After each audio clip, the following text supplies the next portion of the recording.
નમસ્તે મિત્રો, આ વિડીયોની અંદર આપણે ચર્ચા કરવાની છે વિદ્યા સહાયક ભરતી 2026ની જે બહાર પડી છે તેનું અંદાજિત મેરિટ જે છે એ ક્યારે આવશે અને તેના માટેનું જે છે આપણે જોઈએ તો કે શિક્ષકો માટેનું જે જિલ્લા ફેરબદલી કેમ્પ જે છે તેનું ટાઈમ ટેબલ આવી ગયું છે। તેના આધારે આપણે કહી શકીએ કે આવનારા દિવસોની અંદર જે છે જિલ્લા પસંદગી જે છે એ માટે ક્યારે બોલાવવામાં આવશે। તો મિત્રો, આ વિડીયોની અંદર આપણે જે છે શરૂઆત કરીએ કે વિદ્યા સહાયક ભરતી 2026 જેના ફોર્મ જે છે એ પણ ભરાઈ ગયા છે। 11,000 માટેની જે જાહેરાત આવી છે, હવે આવનારા દિવસોની અંદર જે પણ હાલ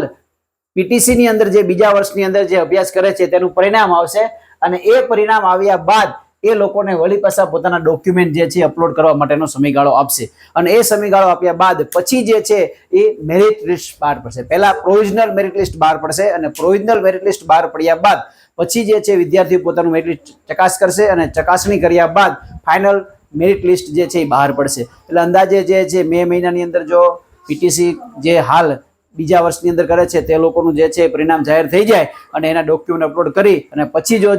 જૂન મહિનાની અંદર મેરિટ બહાર પડી જાય તો આવનારા દિવસોની અંદર આપણે જોવા જઈએ તો જિલ્લા ફેર બદલી કેમ્પ પણ જે છે એ જૂન મહિનાની અંદર જે છે પૂર્ણ થવાની શક્યતા છે। તો અહીંયા આપણે વાત કરીએ કે જિલ્લા ફેર બદલી કેમ્પ જે છે હાલની અંદર જે પણ શિક્ષકો ધોરણ 1 થી 8 ની અંદર ભણાવી રહ્યા છે એ માટે જે છે બદલી કેમ્પ જે છે બહાર પડેલો છે તારીખ। તો સૌપ્રથમ જે છે જિલ્લા બદલી કેમ્પ ઓફલાઈન એટલે પહેલાના છેલ્લા 3 વર્ષ પહેલા જે છે એ બદલી કેમ્પ જે છે ઓફલાઈન થતા હતા કે જિલ્લાની અંદર જે તમારે જિલ્લાની અંદર જોવું હોય ત્યાં તે જિલ્લા માટે તમારે ફોર્મ ભરવાનું થતું હતું। તો એ અરજીઓ જે છે હજી પેન્ડિંગ છે, તો જેટલી અરજીઓ પેન્ડિંગ છે એના માટે જે છે બદલી કેમ્પ જે છે એની તારીખ 7/5/2026 એક દિવસ માટે બોલાવવામાં આવ્યા છે અને 6 થી 8 ના જે શિક્ષકો છે તેને 8/5/2026 ની તારીખના રોજ જે છે બોલાવવામાં આવ્યા છે। જેવું અહીંયા ઓફલાઈન જે છે બદલી કેમ્પ પૂર્ણ થશે ત્યારબાદ તરત જ જે છે એની જગ્યાઓ બહાર પડશે કે હવે આ જિલ્લાની અંદર જે છે આટલી જગ્યાઓ બહાર પડી છે અને એ જગ્યાઓને આધારે જે છે વળી પાછું જે હાલમાં જે છે એ શિક્ષકની અંદર નોકરી કરે છે અને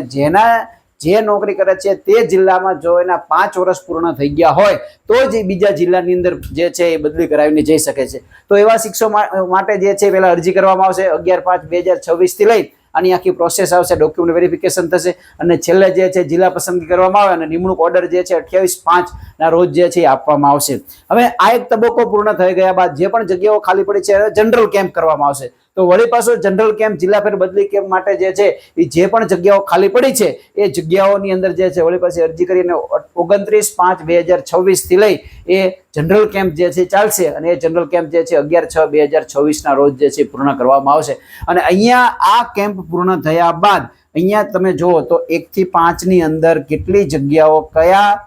જિલ્લાની અંદર રહી છે એ જગ્યાઓ જે છે નક્કી થશે। રોસ્ટરના આધારે જે છે એ જગ્યાઓ બધી નક્કી થશે અને એના આધારે જે જિલ્લાઓમાં જેટલી જગ્યાઓ ખાલી હોય એ સમગ્ર જિલ્લાઓ જે છે જિલ્લાઓની જગ્યાઓ ભેગી થઈ અને ગાંધીનગરની અંદર આખું જે 1 થી 5 નું મહેકમ બનશે। અહીંયા આખું મહેકમ બને અને પછી જે છે એ આપણને જે છે એ જિલ્લા વાઇઝ જે છે એ જગ્યાઓ બહાર પડશે અને જિલ્લા વાઇઝ જગ્યાઓ બહાર પડે અને એના આધારે જે છે એ અત્યારે જે અરજી કરી છે ઉમેદવારોને જે છે એ જિલ્લા પસંદગી માટે બોલાવવામાં આવશે। તો જોવા જઈએ તો લગભગ આપણે એવું અનુમાન લગાડીએ તો મે મહિનાની અંદર હાલ જે ડીએલએડ કરે છે બીજા વર્ષની અંદરનું પરિણામ આવી જાય એ લોકોને વળી પાછું ડોક્યુમેન્ટ અપલોડ કરવા માટેનો જે છે સમયગાળો આપશે અને પછી જે છે પ્રોવિઝનલ મેરિટ લિસ્ટ પછી ફાઇનલ મેરિટ લિસ્ટ જૂનની અંદર જે છે આવવાની શક્યતા છે અને આપણે એવું માની લઈએ કે જગ્યાઓ બહાર પડે રોસ્ટર તૈયાર થઈ અને લગભગ આપણે એવું માનીએ તો કે જુલાઈ મહિનાની અંદર જે છે જિલ્લા બદલી માટેની જે છે એ આપણને તારીખ આપવાની શક્યતા રહેલી છે। અને એ જિલ્લા પસંદગી માટે જે છે એ પ્રથમ તબક્કો, ત્યારબાદ જગ્યાઓ ખાલી તો બીજો તબક્કો, તબક્કા મુજબ જે છે એ બોલાવવામાં આવશે। લગભગ જે છે ઓગસ્ટની અંદર જે છે જિલ્લા બદલી કેમ્પ જે છે